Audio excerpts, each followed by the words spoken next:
El viejo mundo se muere, el nuevo tarda en aparecer, y en este claroscuro surgen los monstruos.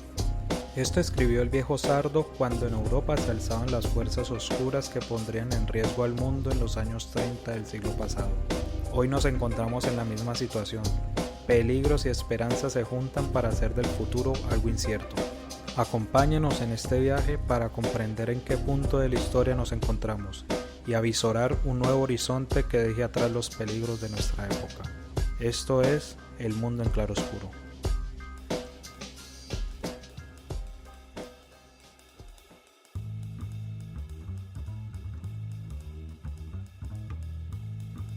El 11 de septiembre de 1973 empezaron a explotar las bombas en el Palacio de la Moneda. Pocas horas después caía asesinado Salvador Allende y con él la democracia chilena.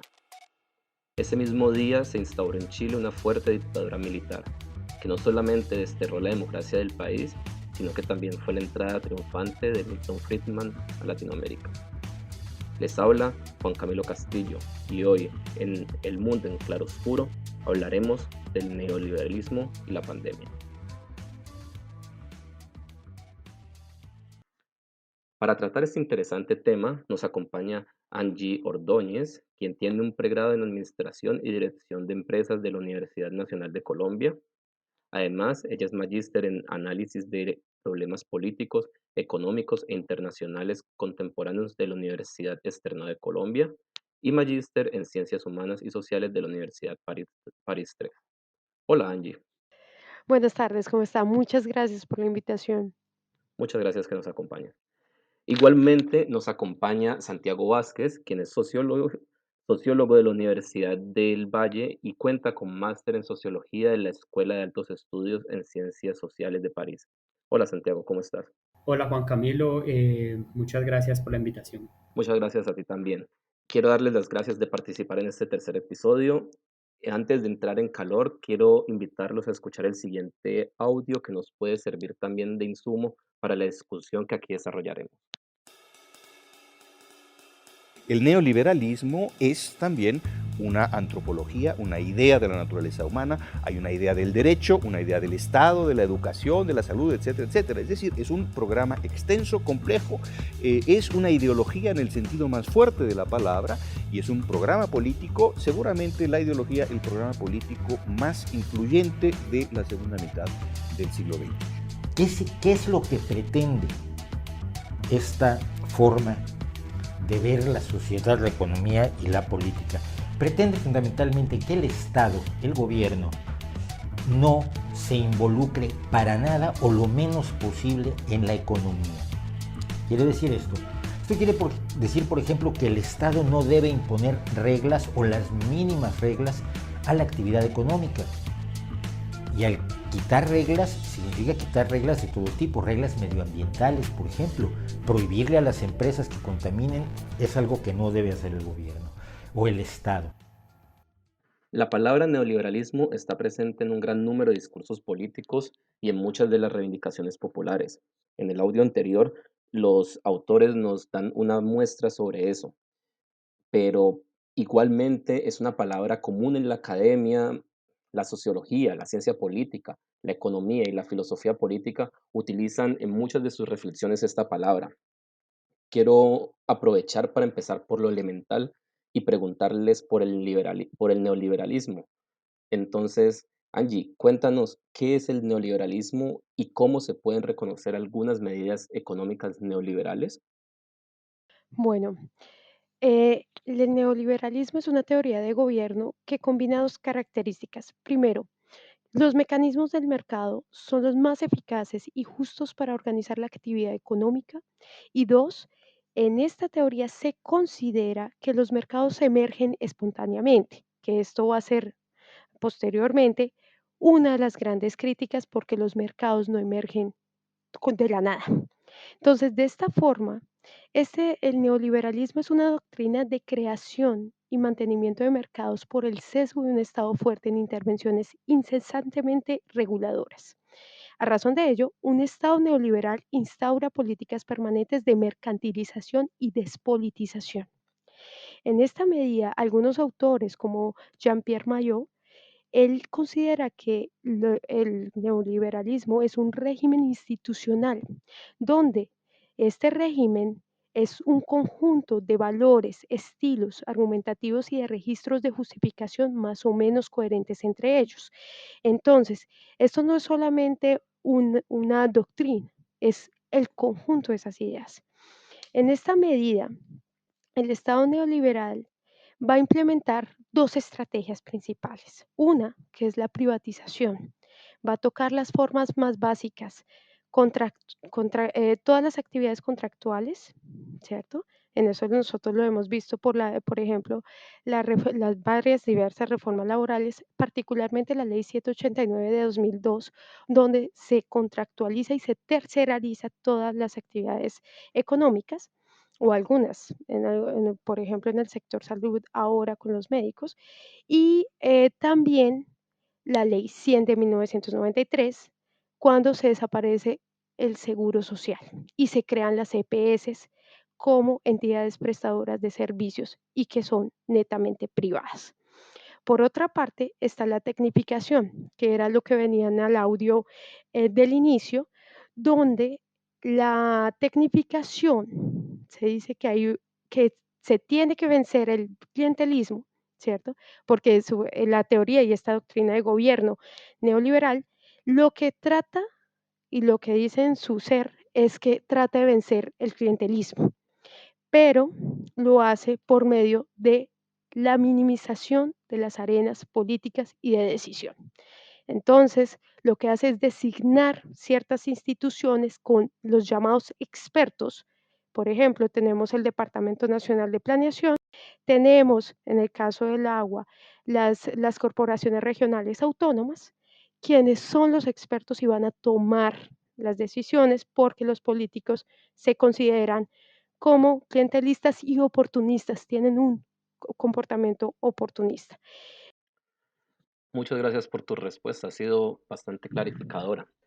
Eh, como bien nos dijo Angie, cada forma económica necesita una forma institucional. Santiago, ese argumento, si se amplía, significa necesariamente que esa forma económica necesita una forma cultural, una forma política, y presupone cierto tipo de relaciones sociales. Casi que podría decirse que el neoliberalismo crea y reproduce una realidad amiga, en la que se puede desarrollar y se puede mantener como sistema imperante. Entonces te preguntaría, ¿cómo defines tú el neoliberalismo y cuál ha sido su forma institucional más característica, si se puede hablar de alguna? Bueno, Juan Camilo, digamos, intentar definir el neoliberalismo es una tarea bastante compleja porque, como lo decía Angie, pues existen muchas expresiones del neoliberalismo, tanto en Estados Unidos como en Inglaterra, en Europa o en América Latina. Digamos, hay distintas formas de cómo se aplicó el neoliberalismo. Eso quiere decir también que si bien hay unas ideas centrales sobre, bueno, unos presupuestos básicos como el ser racional, no hay un decálogo y no es algo monolítico, ¿sí? Sino que hay diferentes aspectos de eso que oímos mencionar como neoliberalismo. Pero bueno, ensayemos una definición lo más puntual posible. Y es que el neoliberalismo es una doctrina económica e intelectual, y cuando me refiero a intelectuales que han intervenido en muchas corrientes de la filosofía, de la sociología y del derecho, es decir, que tiene presupuestos sobre la naturaleza humana, sobre la moral y sobre la sociedad, ¿sí? Entonces es una doctrina económica e intelectual que intenta reemplazar cualquier concepción colectiva de la sociedad y de la economía por una concepción individualista o que protege, que prima la libertad individual, eh, la satisfacción de la libertad individual a través del mercado, ¿sí? El eje central de las concepciones neoliberales radica en satisfacer esas decisiones individuales. Esta doctrina plantea que el mercado es la expresión concreta de la libertad más sofisticada, pues organiza la vida de las personas de acuerdo a su propio juicio, es decir, la moral, ¿cierto? Sobre todos los aspectos de la vida social. Esto es que el individuo en su racionalidad define autónomamente qué le conviene y qué no, ¿sí? Eh, el problema es que, y como digamos, más adelante podemos hablar de eso, y que Angie ya mencionó algo, este presupuesto de que el ser racional, de un ser racional, pues puede ser errada, ¿cierto? No funciona más que en modelos matemáticos o en modelos económicos, ¿sí? En modelos económicos teóricos. Pero bueno, para entender el neoliberalismo, hay que profundizar en una institución, ¿cierto? Que es la institución central, digamos, el corazón del neoliberalismo, que es el mercado, ¿sí? Pero bueno, ¿qué es el mercado? El mercado para los neoliberales es un orden, es decir, hay una estructura social y económica, es un orden espontáneo que permite la asignación eficiente de recursos porque es capaz de procesar una cantidad ingente de información que se va a traducir en un sistema de precios que se regulan, según los neoliberales, a través de la libre competencia, ¿cierto? De todos los agentes que allí participan.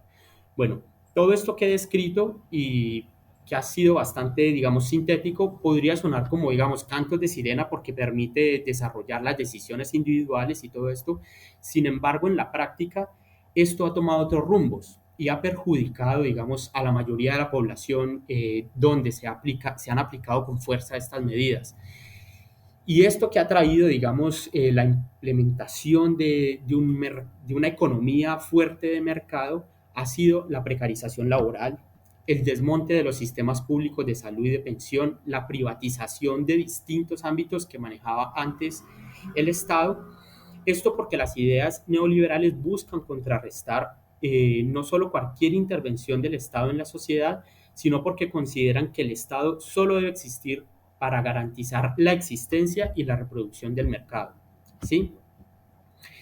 Entonces, esa forma esa institución, digamos, que estamos llamando acá mercado, es una visión totalizadora de la sociedad, ¿sí? Es una institución central para los neoliberales y que va a producir una mercantilización y una financiarización de todos los aspectos de la vida social.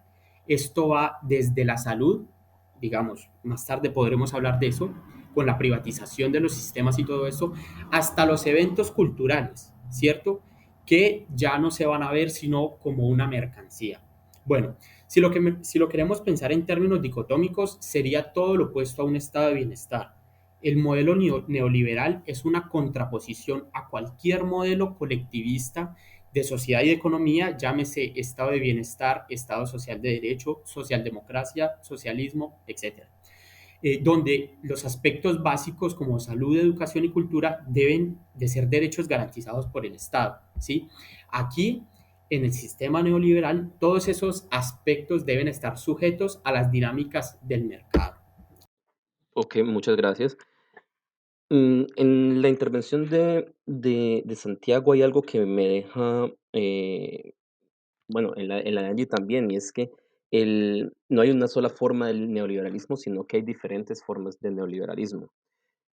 Por eso podemos entender que así como llegó a Estados Unidos, no llegó de la misma forma a Latinoamérica y en particular a Colombia, y tampoco lo hizo así en Europa, ni en Europa occidental ni en Europa oriental.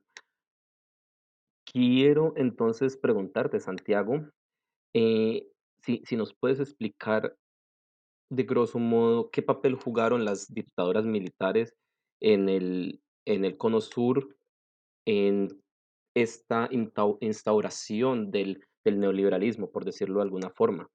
Y por el otro lado, quisiera preguntarte, en el caso de Colombia, particularmente, ¿cómo y cuándo entró o inició el neoliberalismo? Porque en diferencia o con diferencia al resto de Latinoamérica o los países del Cono Sur, Colombia ha tenido, por lo menos en el plano oficial, una democracia estable, que con 300.000 millones de problemas, pero desde el discurso oficial es una democracia y es un país que no ha tenido dictadura.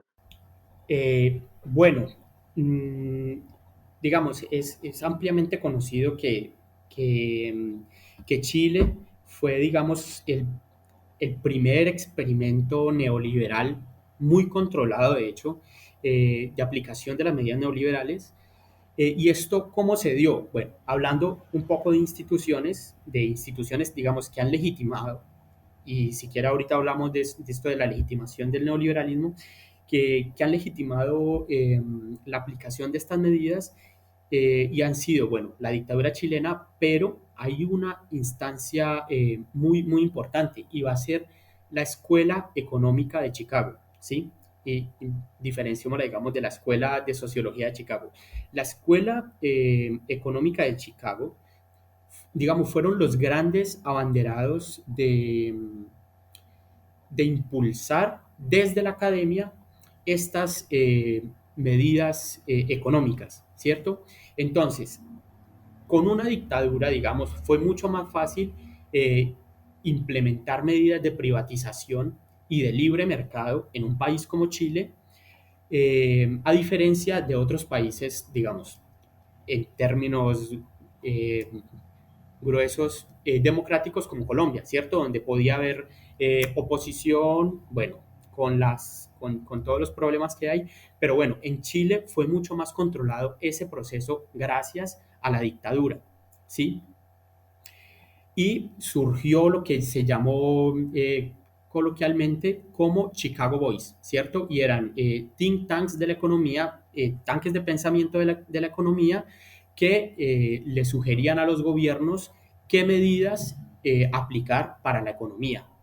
Bueno, con ese, digamos, con esa experiencia que tuvieron en Chile, eh, esas experiencias se recogieron en algo que sí podemos mirar como un catálogo, ve como un decálogo, y es el consenso de Washington, para pasar, digamos, a cómo y cuándo se da inicio con el neoliberalismo en Colombia.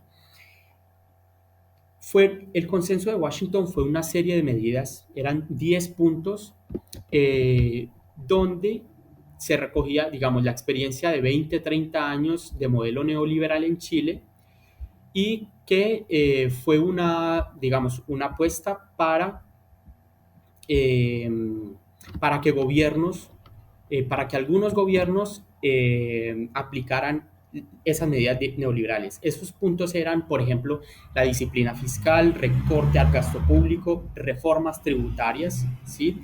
Liberalización financiera y muy importante la privatización de las empresas estatales, ¿cierto?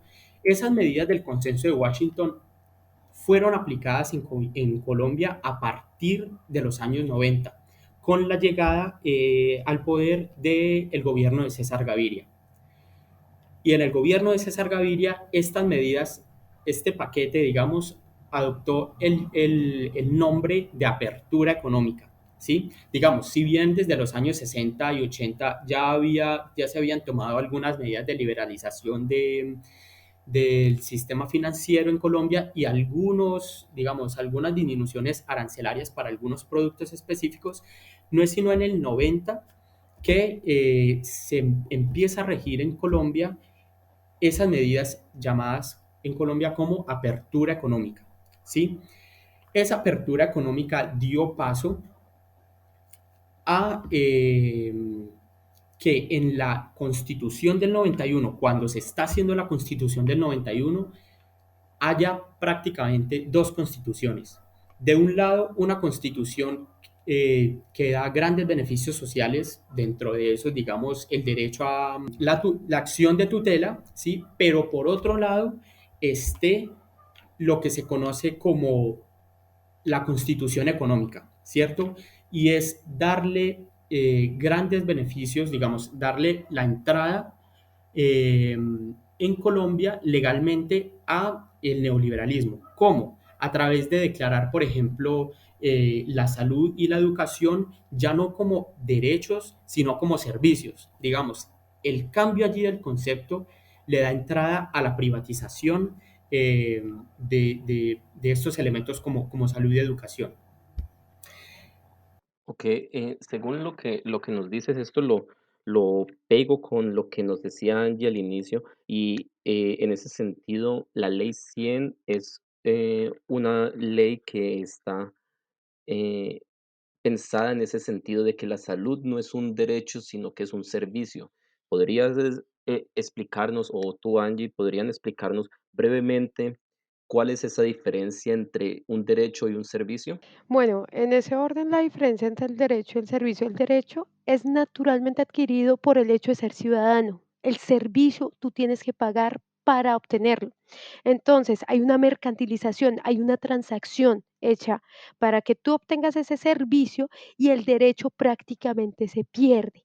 Entonces, los derechos como ciudadanos son adquiridos en el momento de nacimiento, ¿sí? En este caso, derecho al agua, el derecho a la vida, derechos fundamentales. Sin embargo, la mercantilización desde el enfoque neoliberal mercantiliza esos derechos y hace que esos derechos prácticamente se pierdan y que fueron ganados desde la democracia, de los sistemas democráticos. Entonces, esa es la diferencia vital. ¿M?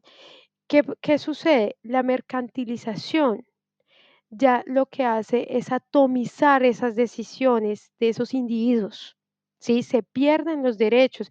Por eso es que la ley 100, por ejemplo, la desprotección social es lo que rige esta pérdida de derechos en los ciudadanos. La reducción de las arenas participativas también, también es una pérdida de derecho, porque ya no tengo derecho a participar como lo hacía con las juntas de acción comunal, por ejemplo, que todavía existen, pero ya no son funcionales. Entonces, esa es la diferencia básica. Una cosa que yo quería agregar y que me pareció muy interesante desde el punto de vista de Santiago fue el tema de las reglas. Claro, el neoliberalismo lo que hace es proteger el mercado, ¿cierto? Esos mercados, como yo dije al principio, emergen para este enfoque espontáneamente, pero no es así. Esos mercados que ya están dictaminados, como por ejemplo la bolsa de valores, ya se sabe o estos inversores podrían ya calcular cuál va a ser la rentabilidad. Entonces, ¿cuál es el objetivo de desproteger al pueblo de esta forma? Es tener ese sistema de financiación para estos grandes, y eso lo habla mucho César Giraldo en la desprotección del Estado social. ¿Por qué? Porque el dinero que viene por las pensiones y pago de seguros van a parar a la Bolsa de Valores de Colombia o las grandes bolsas del mundo. Entonces, no es simplemente por mitigar el clientelismo, como decía el Chicago Boys y toda la escuela económica de Chicago. No fue así. Fue para financiar y tener esta captura de rentas desde la base del pueblo. En este caso, desde el pago de seguridad social, cuando usted ya no tiene el derecho, usted tiene que pagar para ese derecho, pero finalmente ya no es un derecho, eso es un servicio. Entonces ya ahí ese sistema de financiación de todo el sistema económico neoliberal se da desde ahí, desde la financiación por parte del ciudadano de estos servicios que van a ir a parar en la bolsa de valores para ser especulados y hacer que estos grandes empresarios ganen rentabilidad. Muchas gracias por tu respuesta, Angie. Quiero quedarme en este punto un momento, creo que es de vital importancia, y es que Colombia es un país en el que se vive día a día y esta situación ha saltado nuevamente a la opinión pública en este momento debido a la crisis sanitaria que se está viviendo eh, y crisis que ha sido agudizada directamente eh, a causa de las medidas neoliberales que se han desarrollado en Colombia en los últimos 30 años como mínimo. Entonces, quisiera preguntarles a ustedes dos, eh, ¿cómo golpean las medidas neoliberales a la gran mayoría del pueblo colombiano? Ya lo explicaste desde el punto de vista de la diferencia entre derecho y servicio, pero quisiera preguntarles si cómo se puede ver materializado eso de una forma en el día a día del pueblo colombiano. Una de las principales, pues ya como sabemos, Colombia es un país el que vive día a día. La informalidad llega a tasas de más del 60% de la población total. más de casi, ya tenemos un desempleo de 2 dígitos. Y más allá de eso, mirándolo desde el día a día, desde la calle, tenemos personas que no tienen ningún tipo de protección social, ni siquiera SISBEN. El SISBEN, que ha sido uno de los mecanismos de protección social por el medio del régimen subsidiario, tiene características que hacen que muchas de las personas que están viviendo en pobreza no puedan acceder a estos servicios. ¿Por qué? Porque uno de los criterios era cómo usted tenía su casa. Entonces, si su casa tiene ladrillos, si su casa está en tierra, si su casa, y eso fue creado por el DANE en los 90. Entonces, cuando se tienen ese tipo de medidas y no se tiene un multipropósito, que eso es lo que busca ahora el DANE con la encuesta multipropósito de analizar cada uno de los aspectos de la pobreza, no solamente donde usted vive, se pueda, digamos, resguardar este tipo de población desprotegida. En este caso, el CISBEN no alcanza, porque muchas de las encuestas no reflejan la realidad de las personas desprotegidas. Entonces tenemos ahora en Colombia que hay personas sin salud, sin pensión. Tenemos, si uno ve la cantidad de personas que están sin pensión en Colombia, es alarmante. Y además de eso, tenemos sistemas de contratación que lo que han hecho es reforzar esa informalidad. Entonces, muchas veces estos órdenes de prestación de servicios, notablemente para los profesionales, a veces es contratos por jornal que ni siquiera son firmados, simplemente es de palabra, pues no ofrecen ningún tipo de protección. Entonces, nosotros como individuos estamos asumiendo nuestro pago de protección, que es un derecho adquirido por ser ciudadano, pero que se tergiversó y ahora tenemos que pagar por ello. También, pues, el aumento del desempleo es evidente. Muchas de las personas que están ahora en cuarentena son en casas de las mismas familias.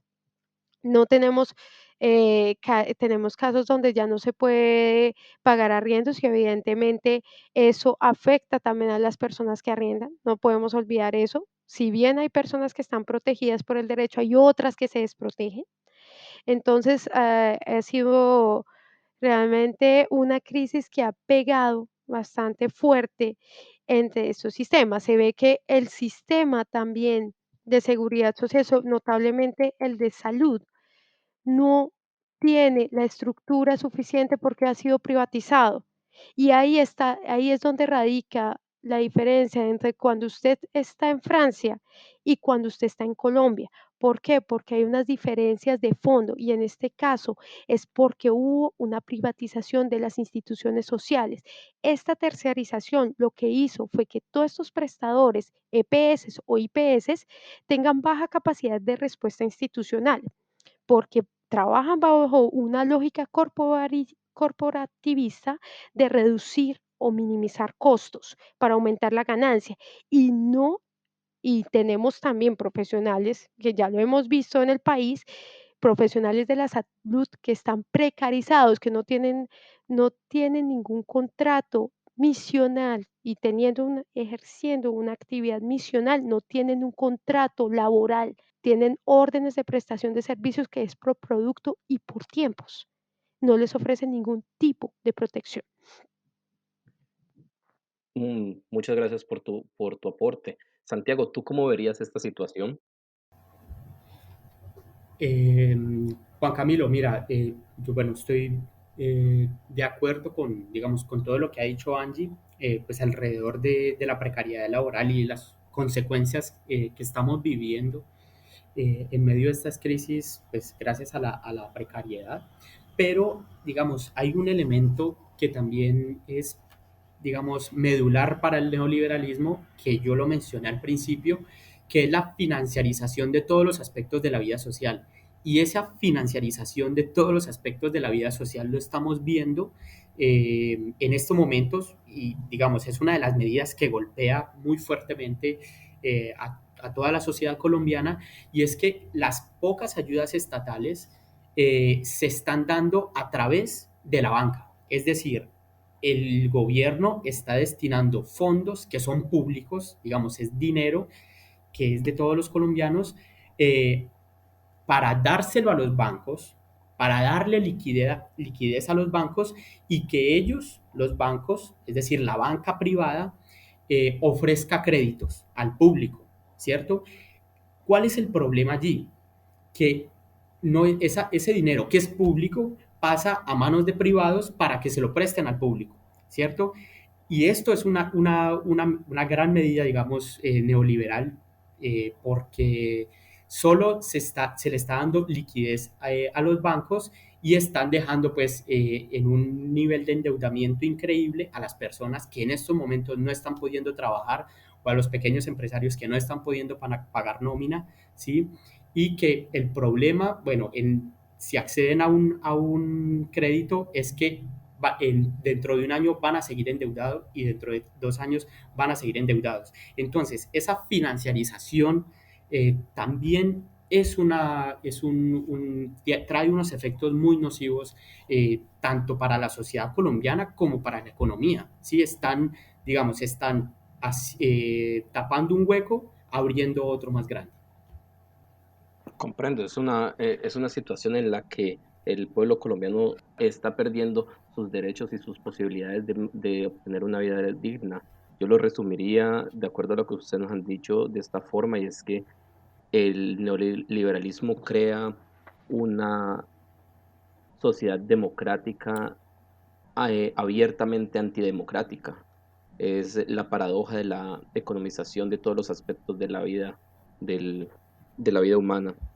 Quisiera poner el próximo audio. En él podemos centrarnos un poco sobre la pauperización de las condiciones laborales en Colombia.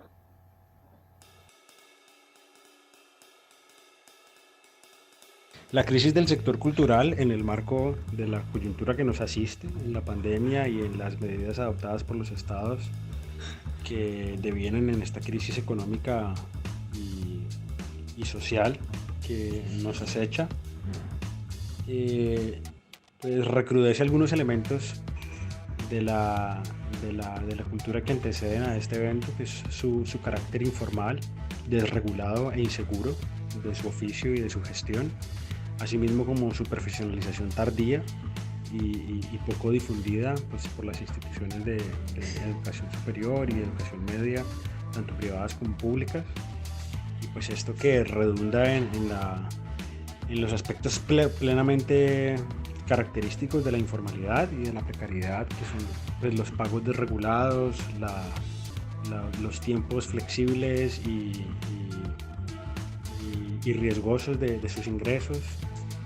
Y pues este momento principalmente también afecta como las posibilidades de circulación y de creación de públicos que estaban afirmadas pues en el sector del comercio, digamos los bares, los restaurantes, los teatros, las pequeñas casas de cultura, que lo que permitían era justamente eso, la circulación y la difusión y la promoción del sector cultural, que pues esto está, digamos, poniendo como el dedo en la llaga en ese aspecto.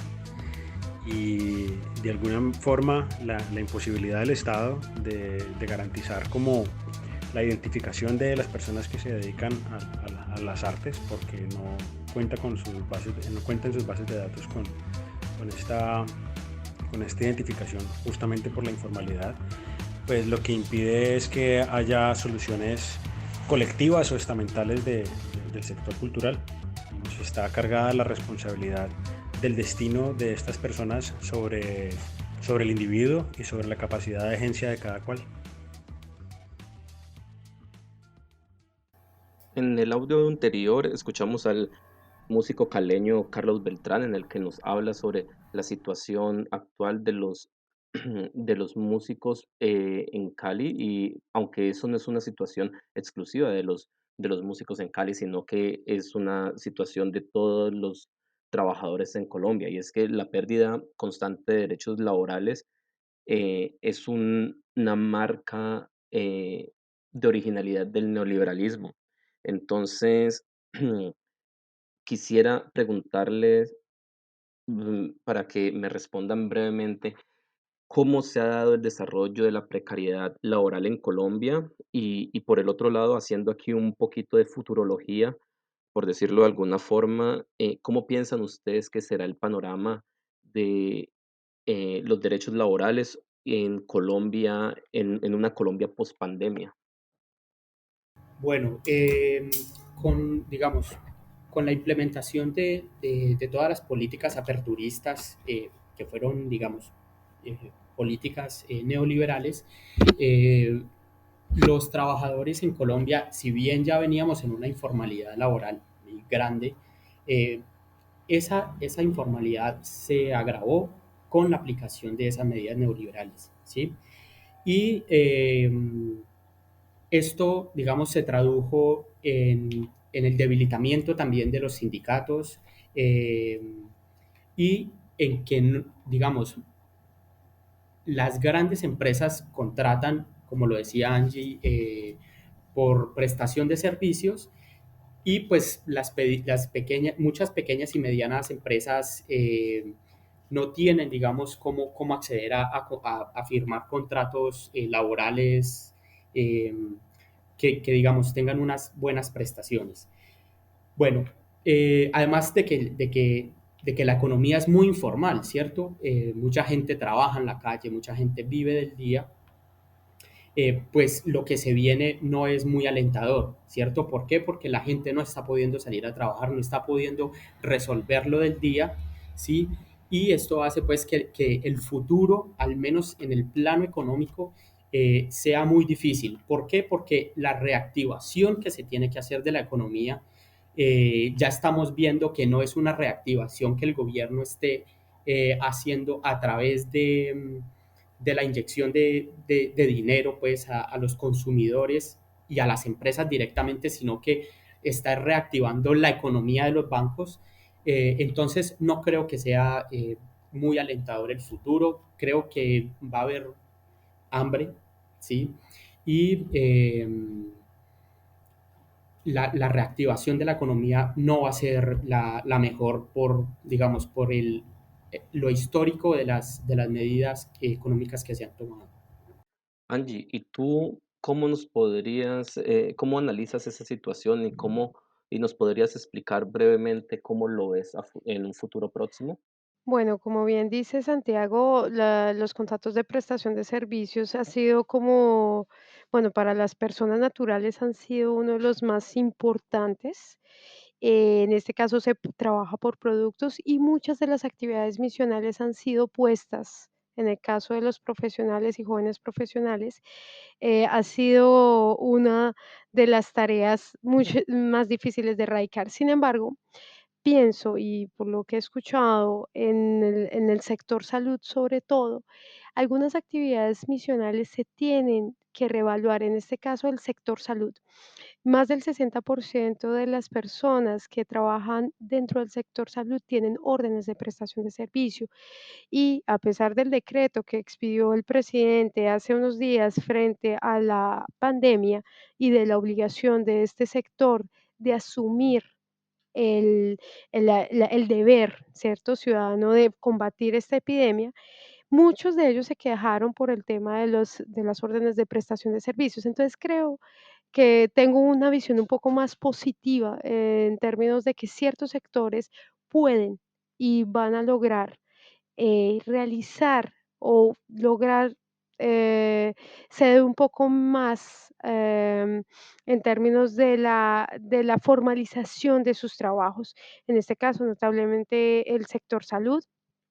Y puede ser que también en respecto a los acueductos, que fue el tema que yo trabajé un poco más en mi tesis, frente a estos acueductos que han sido parte de la respuesta también y un contrapeso también frente a estas medidas neoliberales. Y es por eso la diferencia tan drástica en algunos casos de la implementación del neoliberalismo, porque finalmente hay sectores también que han ejercido presión. Entonces creo que si bien va a haber un problema con el tema de reactivación de la economía y que se está haciendo por medio de la bancarización, que no es nada bueno y que finalmente van a resultar ganando los bancos. Por otro lado, pienso que las personas y los ciudadanos somos más conscientes del derecho a la salud, del derecho a generar este tipo de movilizaciones y este tipo de contestaciones que son necesarias en estos momentos. Obviamente, en los tiempos de pandemia, ese ha sido el objetivo, ¿no? Controlar a las personas, porque sí hemos visto un autoritarismo bastante marcado, pero también creo que hay mucho más conciencia de que necesitamos una visión mucho más comunitaria y también un poco más colectiva de nuestras sociedades. Muchas gracias, Angie, a ti por tu respuesta. Si fuera por mí, podría hablar con ustedes horas y horas, pero por cuestiones de tiempo pasaremos en este momento a un segmento que hemos denominado la reflexión final. A partir de este momento tienen un minuto para darnos su opinión sobre cualquier tema que deseen, sobre el tema del día o sobre algún tema extra. Empiezo contigo, Santiago. ¿Cuál es tu reflexión final? Yo quería centrar mi reflexión final sobre la legitimidad del neoliberalismo, porque yo creo que, digamos, los oyentes se van a preguntar un poco como, bueno, si todo esto es tan nefasto, ¿por qué existe? ¿Sí? Y es que la economía neoliberal, la teoría neoliberal, se ha ligado mucho, digamos, ha intentado alejarse un poco de las ciencias sociales. Es una ciencia social la economía y ha intentado imitar modelos de las ciencias exactas, principalmente, digamos, de las matemáticas y de la física, ¿sí? Y esto para modelar sus supuestos, ¿cierto? El problema es que esos modelos presuponen cosas falsas, como que todos los individuos son racionales, ¿cierto? Eh, digamos, ese acercamiento que ellos han hecho hacia las ciencias exactas, como la física y la matemática, pues les han dado un nivel de cientificidad que está, digamos, libre de prejuicios, de intereses y de creencias, ¿sí? Y eso ha llevado a que la economía sea poco discutida, ¿cierto? Y en ese sentido sea lo que hablamos al comienzo de que es una doctrina, ¿sí? Tiene poca discusión científica porque, digamos, es como algo de madurez científica cuando, digamos, en términos epistemológicos va a ser todo lo contrario. Si no hay discusión y si no hay crítica dentro de la ciencia, no, digamos, no va a haber conocimiento verdadero y, digamos, en ese sentido quería decir entonces que la economía neoliberal, pues basada en falsos supuestos, tiene una cientificidad falsa. Muchas gracias, Santiago. Angie, ¿cuál es tu reflexión final? Pienso que si bien estamos en un sistema neoliberal, es un sistema que realmente debe ser rechazado, pero el rechazo se hace como el valor de nosotros como ciudadanos. Muchas de las luchas que se han dado y contestaciones se han dado por ese rechazo de esos principios. Sí, si bien es necesario hacer un debate científico frente a eso, es también nuestro accionar como ciudadanos. Entonces, pienso que hay que reforzar un poco más nuestros comportamientos frente a eso. Es decir, la compra, por ejemplo, local, el apoyo hacia los campesinos, también la aceptación la no aceptación, discúlpeme, las formas de informalidad o de precariedad frente a los trabajos. Sí, es un proceso también de nosotros como humanos y también como siendo parte de esta estructura. Nosotros no somos perfectos, pero sí podemos tomar ejemplos, inclusive desde la misma naturaleza, con algunas manadas, ¿cierto?, que han trabajado juntos por hacer eso. Entonces creo que sí hay esperanzas, o sea, finalmente hay que transformar ese sistema económico, no es erradicarlo, porque finalmente es una evolución, pero lo que sí se puede hacer es empezar a cambiarlo. Ahora, para terminar, una de la red de acueductos comunitarios Ellos han indicado que esta crisis ha sido más bien positiva porque muchas de las especies de los ecosistemas han retornado a sus lugares y han hecho que esos ecosistemas sean más, esto ha sido un llamado realmente a que nosotros nos pensemos como sociedad. Entonces, más allá del sistema económico y neoliberal, sí, es cierto que es un gran problema, pero también ha sido nuestro accionar como desde la compra de ciertas cosas, desde nuestro quehacer diario.